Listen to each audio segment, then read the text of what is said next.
നമസ്കാരം സനോജി. നമസ്കാരം. നമ്മുടെ ഇടതുപക്ഷം അവസാനം അവരുടെ തെരഞ്ഞെടുപ്പ് പരാജയത്തിൻ്റെ കാരണങ്ങൾ കണ്ടെത്തിയിരിക്കുകയാണ്.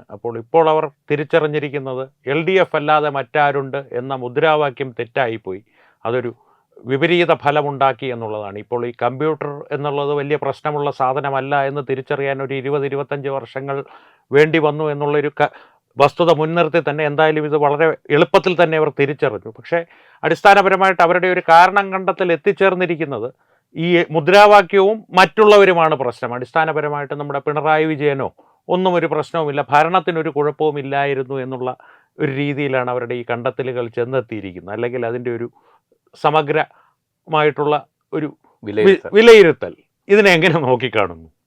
അല്ല, ഇതിനെ നോക്കിക്കാണാനൊന്നുമില്ല. കാര്യം ഈ എല്ലാ കാലത്തും ഇവർക്ക് ന്യായീകരണ ക്യാപ്സ്യൂളുകൾ ഇറക്കി പരിചയമുള്ള ഒരു ടീമാണ് ഈ AKG ടീം എന്ന് പറയുന്നത്. അപ്പോൾ അതുകൊണ്ട് തന്നെ അത് അവർ നിർബാധം ഇപ്പോഴും തുടർന്നുകൊണ്ടിരിക്കുകയാണ്. ഇപ്പോൾ ശരിക്കും പറഞ്ഞാൽ LDF തോറ്റ കാര്യമൊക്കെ ഇവിടുത്തെ ജനങ്ങൾ മറന്നു തുടങ്ങിയിരിക്കുന്നു. അപ്പോഴും അവരുടെ തോൽവിയെക്കുറിച്ച് ചർച്ച ചെയ്തുകൊണ്ടിരിക്കുന്നു എന്നുള്ളതാണ്. ഇനി ഒരിക്കലും മടങ്ങി വരാനാകില്ല എന്നുള്ളൊരു സത്യം മറുഭാഗത്ത് നിൽക്കെ തന്നെ എന്തുകൊണ്ട് നമ്മൾ തോറ്റു എന്നുള്ളതാണ് ഡെയിലി ഇപ്പോൾ രാവിലെ LDFകാർ അഴിച്ചിരുന്ന് ചർച്ച ചെയ്യുന്നത്. ഓരോ ദിവസം ഓരോരോ പുതിയ കാരണങ്ങൾ കണ്ടെത്തുന്നു. ഇപ്പോൾ ഇന്നലെ അരീക്കോട് നടന്ന ഇവരുടെ ഒരു EMSുമായി ബന്ധപ്പെട്ട ഒരു സെമിനാറിലാണ് മുൻ മന്ത്രി P രാജീവാണ് ഇത്തരത്തിൽ ഒരു അഭിപ്രായ പ്രകടനം, സ്വയം വിമർശനം എന്ന കണക്കെ പറഞ്ഞിരിക്കുന്നത്. അതായത് LDF അല്ലാതെ മറ്റാരുണ്ടെന്നുള്ളൊരു മുദ്രാവാക്യമാണ് ഏറ്റവും വലിയ തിരിച്ചടിയായി എന്നുള്ളതാണ് അദ്ദേഹം പറഞ്ഞിരിക്കുന്നത്. മാത്രമല്ല ഈ സ്വർണ്ണക്കൊള്ളക്കേസിൽ, ശബരിമല സ്വർണ്ണക്കൊള്ളക്കേസിൽ സാങ്കേതികത്വം പറഞ്ഞുകൊണ്ട് അതിനെ വല്ലാതെ വൈകിപ്പിച്ചു, ഉടനടി ഒരു നടപടിയിലേക്ക് പോയില്ല. ഇതൊക്കെ വലിയ തിരിച്ചടിയായി എന്നാണ് പറയുന്നത്. അപ്പോഴും ഭരണവിരുദ്ധ വികാരമല്ല എന്നുള്ളതാണ് മറുഭാഗത്തൂടെ പറഞ്ഞു വെക്കുന്നത്. കാര്യം പുള്ളി ഉൾപ്പെടെ ആയിരുന്നല്ലോ ഒരു സർക്കാർ ഉണ്ടായിരുന്നത്, ഭരണകൂടം. അതുകൊണ്ട് അങ്ങനെ അങ്ങ് മറുത്ത് പറയാനും കഴിയുന്നില്ല. എന്നാൽ എന്തുകൊണ്ട് തോറ്റു, സിസ്റ്റത്തിന്റെ പ്രശ്നമാണെന്നുള്ള രീതിക്ക് ഇത് എവിടെയെങ്കിലും കുറ്റം പറയണമല്ലോ. അതെ, കാരണം ഈ ഒരു ധാർമ്മിക ഉത്തരവാദിത്വം എന്നുള്ളതുണ്ട്. അത് നേതാവിനാണ് എപ്പോഴും ഒരു ജയത്തിൻ്റെയോ പരാജയത്തിൻ്റെയോ ധാർമ്മിക ഉത്തരവാദിത്വം. പ്രത്യേകിച്ച് 10 വർഷങ്ങൾ തുടർച്ചയായി ഒരാൾ തന്നെ ഒരു ഭരണത്തിന്റെ നേതൃസ്ഥാനത്തിരിക്കുന്നു. ആ ഒരു ധാർമ്മിക ഉത്തരവാദിത്വം ഒഴിവാക്കുക. അവിടെയാണ് ഈ സന്ദേശം സിനിമയില് ബോബി കൊട്ടാരക്കരയുടെ കഥാപാത്രം, ഉത്തമൻ എന്ന കഥാപാത്രം ചോദിക്കുന്ന ഒരു ചോദ്യമുണ്ട്. ഈ എന്തുകൊണ്ട് നമ്മൾ തോറ്റു എന്ന് ലളിതമായി അങ്ങ് പറഞ്ഞാൽ എന്താണെന്ന് ചോദിക്കും. അപ്പൊ പാർട്ടിയിലെ ബുദ്ധിജീവികളെ ചോദ്യം ചെയ്യരുതെന്നുള്ള മറുഭാഗത്തുനിന്നുള്ളൊരു വിലക്കൂലിയാണ് വരുന്നത്. പക്ഷെ ഇപ്പോൾ കമ്മ്യൂണിസ്റ്റ് പാർട്ടിയിൽ ഉത്തമന്മാരില്ല എന്നുള്ളതാണ് സത്യം. എല്ലാവരും കുമാരപിള്ള സാറുമാരും ഈ പറഞ്ഞതുപോലെ കോട്ടപ്പള്ളി പ്രഭാകരന്മാരുമായിട്ട് മാറിക്കൊണ്ടിരിക്കുന്ന ഒരു കാലഘട്ടമാണ്. അതിൻ്റെതായ തിക്തഫലങ്ങൾ നമ്മൾ കണ്ടു തുടങ്ങിയിട്ടുമുണ്ട് പാർട്ടിയിൽ. പാർട്ടി ഈ എല്ലാ ഇലക്ഷൻ സമയമാകുമ്പോഴും രാഷ്ട്രീയ പാർട്ടികളാണ്, ചെറിയ ശോഷണങ്ങൾ സംഭവിക്കാം. അടുത്ത പാർട്ടിയെ എത്തുമ്പോൾ, അടുത്ത ഇലക്ഷൻ സമയമാകുമ്പോഴത്തേക്ക് അത് തിരുത്തി അവർ അടുത്ത അംഗത്തിന് തയ്യാറാകാം. പക്ഷെ ഇവിടെ അങ്ങനെയല്ല.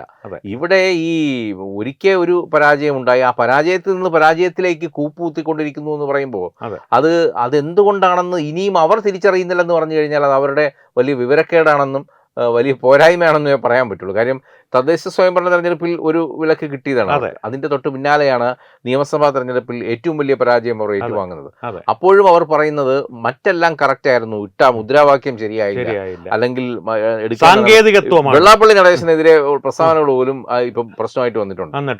അങ്ങനെയൊന്നും ചെയ്യാൻ പാടില്ലായിരുന്നു എന്നുള്ള രീതിക്കാണ് ഇപ്പോൾ കാര്യങ്ങൾ വരുന്നത്. പക്ഷെ അവിടെയും അത് തന്നെ പ്രശ്നമാണെന്ന് നമുക്കങ്ങ് വിശ്വസിക്കാം, അവർ പറയുന്നത് വിശ്വസിക്കാം. പക്ഷെ അതും ചെയ്തത് പിണറായി വിജയനാണെന്നുള്ള വസ്തുത അവർ അപ്പോഴും മറച്ചു വെക്കാൻ ശ്രമിക്കുന്നു എന്നുള്ളതും ഇതിൽ ശ്രദ്ധേയമാണ്. ഈ പിണറായി വിജയനുമായിട്ട് ബന്ധപ്പെട്ടുള്ള ഒരു ചോദ്യം, ഇന്ന് വീണാറ്റിയെ ED ചോദ്യം ചെയ്തുകൊണ്ടിരിക്കുകയാണ്. ഇന്നത്തെ ആ ചോദ്യം വീണ വിജയൻ. ബാക്കിയുള്ള മാധ്യമങ്ങൾക്കാണ് വീണ വിജയനുമായിട്ട് ഒരു ബന്ധമില്ല എന്നുള്ള രീതിയിൽ വീണ തൈക്കണ്ടയിൽ നിന്നുള്ള വീണ ടീയിലൊക്കെ ഒതുക്കി. പക്ഷെ നമുക്ക് ഇപ്പോഴും പിണറായി വിജയന്റെ മകൾ തന്നെയാണ്. കാരണം അതിനപ്പുറത്തേക്ക് ഒരു അസ്തിത്വം അവർക്ക് സ്വയം സ്ഥാപിച്ചെടുക്കാൻ സാധിച്ചിട്ടില്ല. അപ്പോൾ അവരെ ചോദ്യം ചെയ്തുകൊണ്ടിരിക്കുകയാണ്. കമ്മ്യൂണിസ്റ്റ് പാർട്ടിയുടെ ഇത്തരത്തിലുള്ള കാര്യങ്ങളിലേക്കുള്ള പ്രതികരണങ്ങൾ ഒരു വശത്ത്, കാരണം അന്നുണ്ടാക്കിയ ബഹളമോ കോലാഹലങ്ങളോ ഒന്നും ഇന്ന് കാണുവാൻ സാധിക്കുന്നില്ല. ഇന്ന് കോലാഹലം കാണിച്ച വിവരം അറിയും. അതെ, അതൊരു വശത്ത്. മുഹമ്മദ് റിയാസ് എവിടെ? അതാണ് ചോദ്യം. ഏതെങ്കിലും മാളത്തിൽ ഒളിച്ചിരുന്ന് കാര്യങ്ങളൊക്കെ വീക്ഷിക്കുന്നുണ്ടാവും, ഇല്ലെങ്കിൽ വീണ പറഞ്ഞിട്ട് പോയിട്ടുണ്ടാവും ഞാൻ വരുന്നവരെ പുറത്തിറങ്ങരുതെന്ന് ഒരു ശാസന കൊടുത്തിട്ടായിരിക്കും വന്നത്. അതോ മറുവശത്ത് മുഹമ്മദ് റിയാസിനെ സംബന്ധിച്ചൊരു നിരാശ ബാധിച്ചിരിക്കുവാൻ സാധ്യതയുണ്ടോ? കാരണം തുടർഭരണം ലഭിക്കുമെന്നുള്ള ഏതാണ്ട് ഉറപ്പിൽ നിന്ന് അടുത്ത അനന്തരാവകാശി താൻ തന്നെ എന്നുള്ള വീടും ഇല്ല എന്നുള്ള അവസ്ഥയിലേക്ക് കാര്യങ്ങൾ എത്തിയിരിക്കുകയാണ്. ഇല്ലത്ത് നിന്ന് ഇറങ്ങുകയും ചെയ്തു, അമ്മാത്തോട്ട് എത്തിയതുമില്ല എന്ന് പറഞ്ഞതുപോലെ ഇപ്പോൾ എത്തിയിരിക്കുന്നത് പുള്ളിയുടെ അവസ്ഥയിലാണ്. അതെ, മറുഭാഗത്ത് പുള്ളിയുടെ ഒരു ആശയമൊക്കെ വെച്ചുകൊണ്ട് ലീഗിലെങ്ങാനും ഉറച്ചു നിന്നെങ്കിൽ ഇപ്പൊ എന്തെങ്കിലും കിട്ടിപ്പോയാൽ. അതെ, അത്തരത്തിലുള്ള എന്തെങ്കിലും ഒരു സ്ഥാനമാനങ്ങൾ എവിടെയെങ്കിലും കിട്ടിയാൽ, ഒന്നുമില്ലെങ്കിൽ വഖഫ് ബോർഡിലെങ്കിലും അവർ കയറ്റി അത്തരത്തിലുള്ള ഒരു അവസ്ഥയിലേക്ക്. അപ്പോൾ ഇനി അടുത്തത് പ്രതിപക്ഷ നേതാവ് എന്നുള്ള നിലയിൽ പിണറായി വിജയൻ ഈ പാർട്ടിയെ അദ്ദേഹം ഇതുവരെ കൊണ്ടുപോയിരുന്ന അധലപാതാളത്തിലേക്ക് തന്നെ ആയിരിക്കുമോ കൊണ്ടുപോകുന്നത്? അതിനും അപ്പുറം ഇനി എന്തെങ്കിലും പുതിയ വാക്കുണ്ടെങ്കിൽ നമ്മൾ കണ്ടുപിടിക്കേണ്ടിയിരിക്കും. ആ തരത്തിലേക്കാണ് പോകേണ്ടത്. ഇപ്പം ഒരു കാര്യം കൂടെ ഉണ്ട് മനോജ്, കാര്യം നിയമസഭയിൽ ഇവർ മാത്രമാണ് പ്രതിപക്ഷമെങ്കിൽ പ്രശ്നമില്ലായിരുന്നു. അതെ, എണ്ണത്തിൽ 3 പേരെ ഉള്ളെങ്കിലും ഇപ്പോഴത്തെ CPM-നെക്കാളും വളരെ പ്രബലമായി നിൽക്കുന്ന BJP-യുടെ 3 അംഗങ്ങൾ കൂടിയുണ്ട്. അതുകൊണ്ട് പഴയ പൊറോട്ട നാടകങ്ങളൊന്നും അവിടെ ചെലവാകില്ല. എല്ലാം RSSന്റെ ഭാഗമാണ്. അതെ, അതുകൊണ്ടാണ് ഇവർ ഇപ്പൊ എല്ലാം സംഘപരിവാർ ലെവലിലോട്ട് അതിനെ എഴുതി കിടന്നത്. ഈ നിയമസഭയിൽ ഇപ്പോ ഏതെങ്കിലും BJP MLA-മാർ എന്തെങ്കിലും പറഞ്ഞു കഴിഞ്ഞാൽ ഉടനെ പറയുന്നത് സംഘപരിവാർ അജണ്ടയാണെന്നാണ്. അതെങ്ങനെയാണ് സംഘപരിവാർ അജണ്ടയാകുന്നത്? ഒരു കേരളത്തിലെ 140 മണ്ഡലങ്ങളിൽ നിന്നും പ്രധാനപ്പെട്ട 3 മണ്ഡലങ്ങളിൽ നിന്ന് ജനങ്ങൾ അവിടുത്തെ ജനങ്ങൾ ജയിപ്പിച്ച് വിട്ടൊക്കെയാണ് 3 പേരെ നിയമസഭയിലേക്ക്. തീർച്ചയായിട്ടും അവരെങ്ങനെയാണ് സംഘപരിവാറിന്റെ ആൾക്കാരാകുന്നത്? അത് അവരയച്ചേക്കുന്നത് ജനങ്ങളാണ്. അപ്പൊ അവർ വാതുറക്കുന്നത് ജനങ്ങൾക്ക് വേണ്ടിയാണ്, ജനങ്ങളുടെ പ്രശ്നങ്ങൾക്ക് വേണ്ടിയാണ്. മാത്രമല്ല BJP എന്തൊക്കെ കാര്യങ്ങൾ അവിടെ ഉന്നയിക്കുമെന്ന് അവർ ഇലക്ഷന് മുമ്പ് തന്നെ പറഞ്ഞതാണ്. ആ കാര്യങ്ങൾ അവർ ഉന്നയിച്ചു തുടങ്ങിയിട്ടുണ്ട്. ഒരു ഇടവേളയ്ക്ക് ശേഷം മറ്റന്നാൾ മുതൽ വീണ്ടും സഭ ആരംഭിക്കുകയാണ്, ബജറ്റ് സമ്മേളനത്തിനായി ചേരുകയാണ്. അപ്പോൾ ബഡ്ജറ്റ് സമ്മേളനത്തിൽ എന്തൊക്കെയാണ് കൂടുതൽ കാര്യങ്ങൾ എന്നുള്ളത് ഇനിയിപ്പോൾ കാത്തിരുന്ന് കാണേണ്ടി വരും. പ്രത്യേകിച്ചും ഈ സുഗതൻ വിഷയമൊക്കെ കത്ത് നിൽക്കുന്നുണ്ട്. ഇതൊക്കെ സഭയുടെ നടുത്തളത്തിൽ വലിയ രീതിയിൽ ചർച്ചയാകാൻ ഉള്ള സാധ്യതയുണ്ട്. ആദ്യം 7 വകുപ്പുകൾക്ക് എന്തോ ആണ് അറസ്റ്റ് ചെയ്ത് ഇദ്ദേഹത്തെ അകത്തേക്ക് കൊണ്ടുപോകുന്നത്. പക്ഷെ ഇപ്പോ എല്ലാം കൂടെ 19 വകുപ്പിട്ട് ഒരു പൂട്ടിട്ട് വച്ചിരിക്കുകയാണ്. അപ്പൊ ഇതൊക്കെ ചോദിക്കുമല്ലോ, ഇതൊക്കെ കൃത്യമായി BJP MLA-മാർ ചോദിക്കും. അപ്പൊ അവിടെയാണ് ഇനി ഈ യഥാർത്ഥ ഭരണപക്ഷത്തിന്റെയും അപ്പുറത്ത് നിൽക്കുന്ന അഭിനവ പ്രതിപക്ഷത്തിന്റെയും ഈ ഒരു മറുപടി കേരളം കാതോർത്തിരിക്കുന്നത് ഇതിനു വേണ്ടിയാണ്. അതെ, തീർച്ചയായിട്ടും ഈ സുഗതൻ വിഷയം സനോജി പരാമർശിച്ചതുകൊണ്ട് ഈ 3 MLA-മാർ BJP-ക്ക് ഉണ്ടായി എന്നുള്ളത് രണ്ടാമതേ വരുന്നുള്ളൂ. തിരുവനന്തപുരം കോർപ്പറേഷനിൽ BJP ഭരിക്കുന്നത് അവർക്ക് സഹിക്കാൻ പറ്റുന്നില്ല എന്നുള്ളൊരവസ്ഥയിലാണ് കമ്മ്യൂണിസ്റ്റുകാരെന്ന് തോന്നുന്നു. ശരിയല്ലേ? തീർച്ചയായിട്ടും. കാര്യം ഈ നിയമസഭയിൽ ഈ MLA-മാർ ഉണ്ടായതല്ല, ഇപ്പൊ നിയമം പോയതോ അല്ലെങ്കിൽ ഈ പറഞ്ഞ കഴക്കൂട്ടം പോയതോ അല്ല അവരെ വേദനിപ്പിക്കുന്നത്. അവരെ വേദനിപ്പിക്കുന്ന ഏറ്റവും വലിയ പ്രശ്നം തിരുവനന്തപുരം നഗരസഭ. കാര്യം അടുത്ത ഒരു 10 വർഷത്തേക്ക് കൂടിയുള്ള വികസനം, അതെന്ന് വെച്ചാൽ നേതാക്കന്മാരുടെ വികസനം അവർ സ്വയം സ്വപ്നം കണ്ട് അതിനുവേണ്ടിയുള്ള കാര്യങ്ങളുമായി മുന്നോട്ട് പോവുകയായിരുന്നു. അപ്പോഴാണ് ഓർക്കാപ്പുറത്ത് ഒരു എന്താ പറയാ തലക്കിട്ടതുപോലെ ഇത്തരത്തിൽ ഒരു സർജിക്കൽ സ്ട്രൈക്ക് എന്ന് തന്നെ പറയാം. BJP കൊടുത്ത ഈ സർജിക്കൽ സ്ട്രൈക്കിൽ ഇടതുപക്ഷം അടപടലം ഇളകി വീഴുന്നത്. പ്രത്യേകിച്ചും കഴിഞ്ഞ പ്രാവശ്യം ഒരു മേയർ ഊട്ടിയെ കൊണ്ട് നിർത്തി ഞാനത് പറയുവാൻ തുടങ്ങുകയായിരുന്നു. കാരണം BJP-യുടെ കഴിവിനെ ഒട്ടും കുറച്ച് കാണുകയല്ല, പക്ഷേ ഈ അവസരത്തിൽ മേയർ ഊട്ടിയെ സ്മരിക്കാതെ പോകുന്നത് അനീതിയായിരിക്കും. ഇപ്പോഴത്തെ ഈ എല്ലാ ഐശ്വര്യങ്ങൾക്കും കാരണം ആ മേയർ ഊട്ടിയാണെന്ന് നമുക്ക് പറയാൻ. അതെ, തീർച്ചയായിട്ടും. അപ്പോൾ ഈ ഇത്തരത്തിലുള്ള നിയമസഭയിൽ അദ്ദേഹത്തിന്റെ പ്രകടനം എന്തായാലും എങ്ങനെയായിരിക്കും എന്നുള്ളത് നമുക്ക് അനുമാനിക്കാൻ സാധിക്കും. അതുകൊണ്ട് നമ്മൾ പറഞ്ഞുകൊണ്ടിരുന്ന കാര്യം അതാണ്. അതുകൊണ്ട് തന്നെ LDF-ന് എങ്ങനെയും ഈ നഗരസഭ തിരിച്ചു പിടിക്കണം എന്നുള്ളത് അവരുടെ ഒരു വാശി പോലെ ആയിപ്പോയി. അപ്പൊ അതുകൊണ്ട് അവർ പല രീതിയിൽ, അതായത് ഈ ഭരണം ഇപ്പം ഈ നഗരസഭ അധികാരം ഏറ്റെടുത്ത് BJP അധികാരം ഏറ്റെടുത്തിട്ട് 6 മാസത്തോളം ആകുന്നേ ഉള്ളൂ. പക്ഷേ 6 മാസത്തിനിടയ്ക്ക് ഓരോ പ്രാവശ്യവും ഓരോ മാസവും ഓരോ ആരോപണങ്ങളായി അവർ ഇറക്കി നോക്കുകയാണ്. ആദ്യം തിരുവനന്തപുരത്തിന്റെ സ്വന്തം ഉത്സവമായ ആറ്റുകാൽ പൊങ്കാലയുമായി ബന്ധപ്പെടുത്തി ഇവിടുത്തെ ശുചീകരണ പ്രവർത്തനങ്ങളുമായി ബന്ധപ്പെടുത്തിയാണ് ഒരു ആരോപണം കൊണ്ടുവന്നത്. അതിന് തൊട്ട് പിന്നാലെ ഇവിടുത്തെ മഴ പെയ്തപ്പോൾ മഴക്കാലപൂർവ്വ ശുചീകരണവുമായി ബന്ധപ്പെട്ട്. പക്ഷെ ഇതിനൊക്കെ കൃത്യമായ മറുപടി BJP കൃത്യസമയത്ത് മേയർ തന്നെ കൊടുക്കുന്നുണ്ട് ഇവർക്ക്. മാത്രമല്ല ഇന്ന് വരെ LDF ഒന്നും ചെയ്യാതിരുന്ന ഒരു മേഖലയായിരുന്നു സ്കൂൾ തുറക്കുമ്പോൾ. ഇത് ചരിത്രത്തിൽ ആദ്യമായി BJP-യുടെ മേയർ വന്നപ്പോൾ ചരിത്രത്തിൽ ആദ്യമായി നഗരസഭയിൽ ഉൾപ്പെട്ട വാർഡുകളിലെ നിർധനരായ കുട്ടികൾക്ക് മേയർ കെയർ എന്ന് പറഞ്ഞൊരു പദ്ധതിയിൽ ഉൾപ്പെടുത്തി അവർക്ക് പാഠ്യോപകരണങ്ങൾ വിതരണം ചെയ്തു. ഇതൊക്കെ എങ്ങനെ സഹിക്കും LDF? തീർച്ചയായിട്ടും. മാത്രമല്ല തീർന്നില്ല മനോജി, ഇവരുടെ ഏറ്റവും വലിയ പൈസ പിരിവ് കേന്ദ്രങ്ങളായിരുന്നു ഇവിടുത്തെ അനധികൃത പാർക്കിംഗ്. തീർച്ചയായിട്ടും അത് ഒറ്റ അടിക്കാണ് മേയർ ഇറങ്ങുന്നത്. അതും മേയർ ഇറങ്ങുന്നത് നഗരസഭാ സ്റ്റാൻഡിംഗ് കൗൺസിൽ മെമ്പേഴ്സോ അല്ലെങ്കിൽ മറ്റ് കൗൺസിലർമാരും ഇറങ്ങിയിട്ടല്ല, മേയർ ഡയറക്റ്റ് ചെന്ന് നിന്ന് ഇതിനൊരു തീർപ്പ് കൽപ്പിക്കുകയാണ്. മാത്രമല്ല ഇനി എവിടെയൊക്കെ അനധികൃത പാർക്കിംഗ് കേന്ദ്രങ്ങൾ ഈ നഗരാതിർത്തിയിൽ പ്രവർത്തിക്കുന്നുണ്ടോ അതെല്ലാം നിർത്തലാക്കാനുള്ള തീരുമാനമായി.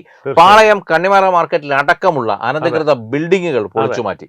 പേട്ടയിൽ പാർട്ടി ഓഫീസായി കൈയടക്കി വെച്ചിരുന്ന ഒരു ബിൽഡിംഗ് അവർ പൂർണ്ണമായി ഒഴിപ്പിച്ചു. അപ്പോൾ ഇതൊക്കെ കൃത്യമായി LDF-ന്റെ തലക്കേറ്റ അടിയായി. അപ്പൊ അവർക്ക് സഹിക്കാൻ പറ്റുന്നില്ല. കാരണം 48 വർഷങ്ങളോളമായി സ്വന്തം ഒരു AKG സെന്റർ മുഴുവൻ തിരുവനന്തപുരം ഒരു AKG സെന്റർ, ഈ തിരുവനന്തപുരം നഗരം മൊത്തം AKG സെന്റർ ആണെന്നുള്ള മട്ടിൽ അനുഭവിച്ചു വരികയാണ്. പാർട്ടി ഗ്രാമമാക്കി മാറ്റാനുള്ള ഒരു സജീവ പരിശ്രമത്തിലായിരുന്നു. പക്ഷേ അത് അവരുടെ കയ്യിൽ നിന്ന് പോയതോടുകൂടി ഭ്രാന്ത് പിടിച്ച അവസ്ഥയിലാണ്. പ്രത്യേകിച്ച് ശിവൻകുട്ടി ഇപ്പൊ പണിയൊന്നുമില്ലാതെ തിരുവനന്തപുരത്ത് തന്നെ ഉണ്ട് താനും ഈ കുത്തിത്തിരിപ്പുകൾ ഉണ്ടാക്കാൻ. ശിവൻകുട്ടിക്ക് പഴയ ഓർമ്മകൾ വന്നു. കാര്യം ശിവൻകുട്ടി ബാക്ക് ടു പാസ്റ്റ്, പണ്ടെന്തായിരുന്നോ അതിലേക്ക് പുള്ളി തിരിച്ചു പോവുകയാണ് ഇപ്പോൾ. അപ്പോൾ അതുകൊണ്ട് തന്നെ ഇത്തരത്തിലുള്ള പലവിധമായ കാര്യങ്ങളും ഇവരെ ഇങ്ങനെ ചൊടിപ്പിച്ചുകൊണ്ടിരിക്കുമ്പോഴാണ് ഈ സുഗതൻ ഒരു വിഷയം വന്നു വീണത്. അത് കയറി പിടിച്ചവർ ഇപ്പോൾ ആഘോഷമാക്കാൻ നോക്കുന്നുണ്ട്. പക്ഷേ ഈ പറഞ്ഞതുപോലെ സഭ തുടങ്ങാനിരിക്കുകയാണ്. ഇതിന്റെ ആരോപണങ്ങളും പ്രത്യാരോപണങ്ങളും എന്താണെന്ന് പറയാം. എന്തായാലും നമ്മൾ തുടങ്ങി ഈ ചർച്ച ചെയ്തുകൊണ്ടിരുന്ന വിഷയം LDF-നേറ്റ പരാജയം, അതിന്റെ അവരുടെ കൂട്ടിക്കിഴക്കലുകളാണ്. പക്ഷേ ഇതിങ്ങനെ തിരിച്ചും മറിച്ചും ഈ ഇനിയുള്ള കാലം അമ്മാവനും മരുമോനും കൂടെ കൂട്ടിക്കഴിച്ചുകൊണ്ടിരിക്കുക എന്നുള്ളതല്ലാതെ ഇതിൽ പ്രത്യേകിച്ച് പരിഹാരമൊന്നുമില്ല. കാര്യം ഇൻക്യൂറബിൾ ആണ് ഈ ഒരു അസുഖം. ക്യാൻസർ ബാധിച്ചു കഴിഞ്ഞു. അത് 1, 2, 3, 4 സ്റ്റേജ് കഴിഞ്ഞു പോയിരിക്കുന്നു. പടരേണ്ടിടത്തൊക്കെ അത് പടർന്നു കഴിഞ്ഞിരിക്കുന്നു. ഇനി ഒരു മരണത്തിലേ ഇത് അവസാനിക്കുകയുള്ളൂ എന്നുള്ളൊരു സ്റ്റേജിൽ നിൽക്കുകയാണ് CPM. അതെ, പക്ഷെ അപ്പോഴും ഈ സാധാരണ ജനങ്ങൾക്ക് മനസ്സിലാവാത്തൊരു വിഷയം അവിടെ കിടപ്പുണ്ട്. ഭരണത്തിലിരിക്കുമ്പോൾ പിണറായി വിജയനെ ഭയപ്പെടുക എന്നുള്ളത്, അല്ലെങ്കിൽ പിണറായി വിജയനെ അനുസരിച്ച് പിന്നാലെ പോവുക എന്നുള്ളത് മനസ്സിലാക്കാം. പക്ഷെ കമ്മ്യൂണിസ്റ്റ് പാർട്ടിയെ പോലെ പറയുന്നത് കേഡർ പാർട്ടിയാണ്, ഉൾപാർട്ടി ജനാധിപത്യം ഒരുപാടുള്ളൊരു പാർട്ടിയാണ് കമ്മ്യൂണിസ്റ്റ് പാർട്ടി.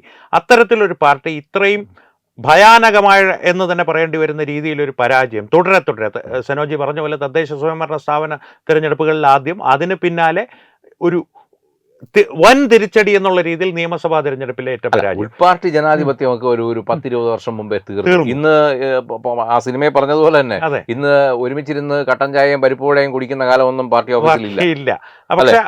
അല്ലെങ്കിൽ തന്നെ ഏത് പാർട്ടി ഓഫീസിലാണ് ഈ കട്ടൻ ചായയും പരിപ്പുവടയും കുടിക്കേണ്ട ഒരു ഗതികേടിലുള്ളത്? ഇന്നെല്ലാം കോർപ്പറേറ്റ് സെക്ടറിൽ പ്രവർത്തിക്കുന്ന പാർട്ടി ഓഫീസുകളാണ്. ഊരാലുങ്കൽ സൊസൈറ്റിയിൽ നിന്ന് നല്ല ചൂടോടുകൂടിയ ബിരിയാണി വരുവാണ്. എന്തെങ്കിലും ഒരു 5 പേര് കൂടുന്ന ചടങ്ങുണ്ടെങ്കിൽ ഇന്ന് ബിരിയാണിയിൽ കുറഞ്ഞൊരു വസ്തു ഇന്ന് പാർട്ടി മീറ്റിങ്ങുകളിലില്ല. അപ്പോ പിന്നെ എന്തിനാണ് ഇത്തരത്തിൽ ഉള്ള ഈ പഴയ കാര്യങ്ങൾ പറഞ്ഞിട്ടൊരു നൊസ്റ്റാൾജിയ കൊണ്ടുവരാൻ നോക്കുന്നത്? അപ്പോൾ താരതമ്യേന എനിക്ക് ശേഷം പ്രളയം എന്നുള്ള രീതിയിൽ പിണറായി വിജയൻ കാരണവർ ഭരിച്ച് അവസാനം മുടിഞ്ഞു തീരും. അതെ, അത് കാലാകാലങ്ങളായി എല്ലാവരും പറയുന്നതാണല്ലോ സോഷ്യൽ മീഡിയ. ഇപ്പൊ കഴിഞ്ഞ ദിവസം രസകരമായ ഒരു പോസ്റ്റ് കണ്ടു. ഇപ്പം ഈ പ്രിയദർശിനി ബസിന്റെ ഉദ്ഘാടനവുമായി ബന്ധപ്പെട്ട് കൊല്ലത്തൊരു സംഭവം നടന്നല്ലോ. മന്ത്രി ബിന്ദുവിന്റെ തലയിലേക്ക് ചൂട് പായസം. അപ്പൊ ഇന്നലെ ആരോ അത് ഫേസ്ബുക്കിൽ വളരെ തമാശക്കിരിക്കുന്നു. ഈ ഒരു രംഗം തിരിച്ചൊന്നാലോചിച്ചു നോക്കുക. LDF-ന്റെ ഭരണകാലത്താണ്, ഇരിക്കുന്നത് മുഖ്യമന്ത്രിയാണ്. മുഖ്യമന്ത്രിയുടെ തലയിലേക്ക് ഇത്തരത്തിൽ ഒരു ഗ്ലാസ് പായസം വരുന്നു. എന്തായിരിക്കും അവസ്ഥ? ആ ഒഴിച്ചവൻ LDF-കാരനാണെങ്കിൽ കൂടിയും DYFI-ക്കാരുടെ ഗുണ്ടകൾ അവന്റെ വീട് കയറി അടിക്കുന്ന ഒരു രംഗം കൂടി നമുക്ക് മനസ്സിൽ കാണേണ്ടി വരും. വളരെ കോമഡി ആയിട്ടാണ് എഴുതിയിരിക്കുന്നത്. വളരെ യാഥാർത്ഥ്യബോധത്തോടുകൂടി ആ ഒരു രംഗം എങ്ങനെയാണെന്നുള്ളത് വളരെ നന്നായിട്ട് ആ പോസ്റ്റിൽ വിവരിച്ചിട്ടുണ്ട്. വളരെ നല്ലൊരു ക്രിയാത്മകമായ ഒരു രംഗാവിഷ്കാരമാണ്. സത്യം. അപ്പൊ അത്തരത്തിലാണ് ഇതൊക്കെ എഴുതുന്നത് പാർട്ടിക്കാരോ BJP-ക്കാരോ RSS-കാരോ അല്ല, സാധാരണ ജനങ്ങളാണ്. അപ്പൊ സാധാരണ ജനങ്ങളുടെ കയ്യിൽ മീഡിയ ഇരിക്കുന്ന കാലമാണ്. അവര് തന്നെ അവരുടെ മീഡിയയുടെ എഡിറ്റേഴ്സായി മാറുന്ന കാലഘട്ടത്തിലൂടെയാണ് നമ്മൾ കടന്നു പോകുന്നത്. അവരുടെ വിരൽത്തുമ്പിൽ മീഡിയ ഇരിക്കുകയാണ്. അല്ലാതെ പണ്ടത്തെ കാലത്തെ പോലെ ദൂരദർശനോ ഒരു 2 പാർട്ടി പത്രങ്ങൾ പറയുന്നതോ മാത്രം അടിച്ചേൽപ്പിക്കുന്ന വാർത്തയല്ല ഇന്ന് ജനങ്ങളിലേക്ക് എത്തുന്നത്. അതുകൊണ്ട് ജനങ്ങൾ കൃത്യമായി ബോധവാന്മാരാണ്. അവർക്കറിയാം അവർക്ക് ആരെ തിരഞ്ഞെടുക്കണം, ഏത് സമയത്ത് ആരവരെ കൂടെ നിർത്തും എന്നൊക്കെയുള്ള കാര്യങ്ങളിൽ വളരെ അവര് വ്യക്തതയുണ്ട്. ആ വ്യക്തതയോടുകൂടി തന്നെയാണ് അവർ മുന്നോട്ട് പോകുന്നത്. തീർച്ചയായിട്ടും. അതുകൊണ്ട് തന്നെ ഇനി പഴയ രീതിയിലുള്ള ഇത്തരത്തിലുള്ള ഈ ഇമോഷണൽ ക്യാപ്സ്യൂൾസ് ഒന്നും കേരളത്തിൽ ചിലവാവില്ല. അതായത് ചുരുക്കി പറഞ്ഞാൽ ഈ മറ്റേ നമ്മൾ കോവിഡ് സമയത്ത് ഇറക്കിയ ഒരു ഇതുണ്ടായിരുന്നല്ലോ, എന്തായിരുന്നു? കിറ്റ് രാഷ്ട്രീയമൊന്നും ഇനി ഇവിടെ വില പോകില്ല എന്ന് സാരം. ജനങ്ങളിപ്പോ ഒരു മനസാക്ഷിയും ഇല്ലാതെ കിറ്റ് വാങ്ങി വീട്ടിൽ വെച്ചിട്ട് അപ്പുറത്തേക്ക് വോട്ട് കുത്തു എന്നുള്ള അവസ്ഥയല്ലേ? അതെ, അവര് കിട്ടുന്നതൊന്നും കളയില്ല. കളയണം, അവരുടെ കാശ് തന്നെയല്ലേ. അല്ല, അവര് നോക്കുമ്പോഴേ തൊട്ടപ്പുറത്ത് ഒരു സംസ്ഥാനമുണ്ട് തമിഴ്നാട്. തമിഴ്നാട്ടിലൊക്കെ ജയലളിത എന്താ ചെയ്തോണ്ട്, ജയലളിതയൊക്കെ നമ്മൾ പറയുകയാണെങ്കിൽ അവർ വലിയ അഴിമതി കാണിച്ചിട്ടുള്ളവരാണ്. പക്ഷെ അവര് വലിയ അഴിമതി കാണിക്കുമ്പോഴും അവർ ജനങ്ങളെ അവർ കയ്യിലെടുത്തിരുന്നു. ജനങ്ങൾക്ക് ആവശ്യമുള്ള സാധനങ്ങൾ കൊടുത്തിട്ടാണ് അവർ 5 രൂപയ്ക്ക് പ്രാതലും 10 രൂപയ്ക്ക് ഉച്ചയൂണും കഴിക്കുവാനുള്ള ഒരു സംവിധാനമെങ്കിലും അവരുണ്ടാക്കി കൊടുത്തിരുന്നു. ഇവിടെ ജനങ്ങൾ ജനങ്ങളെ പട്ടിണിക്ക് വിട്ട് അവരെ വലിയ ദുരിതത്തിലാക്കി, ഇല്ലാത്ത കരം മൊത്തം അവരെ തലയിൽ അടിച്ചേൽപ്പിച്ച് ഇതെല്ലാം കഴിഞ്ഞ് അവരോട് ഈ ഒരു മന്ത്രിയോട് എന്തെങ്കിലും ചോദിക്കാൻ ചെന്നാൽ കടക്ക് പുറത്തെന്നുള്ള വീട്ടിൽ പോയി ചോദിച്ചാൽ മതി എന്നും പറഞ്ഞ് ആട്ടും കേട്ടിട്ട് നിൽക്കുന്ന ഇതൊക്കെ കൃത്യമായ സൂചനകളായിരുന്നു. ഇതൊക്കെ അതാണ് ഞാൻ പറയുന്നത്, ഇതൊന്നും ആരും ചർച്ചയെ കൊണ്ടുവരുന്നില്ല. രാജീവ് പോലും ഇതൊന്നും പറയുന്നില്ല. എന്തുകൊണ്ട് ഇവർക്ക് എന്തുകൊണ്ടാണ് രാജാവ് നഗ്നനാണ് എന്ന് പറയാൻ മടി? അതാണ് ഞാൻ ചോദിക്കുന്നത്.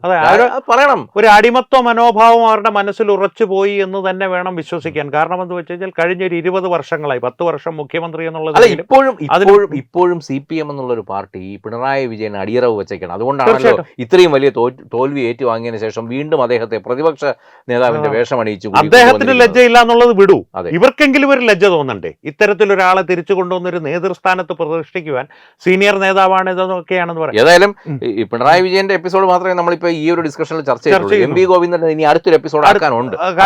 ഇതിൽ നമ്മൾ സമയം തികയാതെ വരും തീർച്ചയായിട്ടും. അപ്പോൾ എന്തായാലും പിണറായി വിജയൻ തന്റെ പാർട്ടിയെ എത്തിക്കേണ്ടടുത്തേക്ക് എത്തിക്കുവാനുള്ള ത്വരിതഗതിയിലുള്ള പ്രവർത്തനങ്ങൾ നടത്തുന്നുണ്ട്. എത്ര വേഗത്തിൽ ആ പാർട്ടിയുടെ പതനം പൂർത്തിയാകുമെന്നുള്ളത് മാത്രമേ ഇനി കാത്തിരുന്ന് കാണുവാനുള്ളൂ.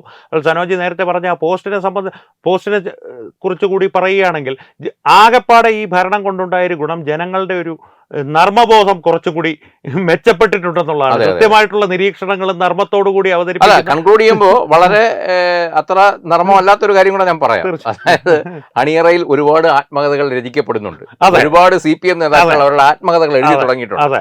ആത്മകഥകളൊക്കെ പുറത്തു വരുമ്പോൾ അപ്പോഴത്തേക്കും പാർട്ടി ഉണ്ടായാൽ മാത്രം നമുക്ക് ബാക്കി കാര്യങ്ങൾ ചർച്ച ചെയ്യാം. പത്തനംതിട്ടയിൽ നിന്നൊരു ആത്മകഥ പുറത്തു വന്നാൽ എവിടെയൊക്കെ ആരുടെയൊക്കെ നെഞ്ചു തകരുമെന്നുള്ളത് കണ്ടറിയണം. അല്ല, ഈ ആത്മകഥകൾ പുറത്തു വരുന്നത് വരെ മാത്രം ആയുസ് ഉണ്ടായാൽ അന്നേരം നമുക്ക് അത്തരം കാര്യങ്ങൾ നമുക്ക് കാണാം. അന്ന് അത്രത്തോളം പാർട്ടി ബാക്കി ഉണ്ടെങ്കിൽ അന്ന് ഇത് ചർച്ച ചെയ്യാം, അല്ലെങ്കിൽ നമുക്ക് അനുസ്മരിക്കാം. അത്രമാത്രമേ ഇതിൽ പറയാനുള്ളൂ. എന്തായാലും വളരെ നന്ദി സനോജി, വീണ്ടും കാണാം. നമസ്കാരം.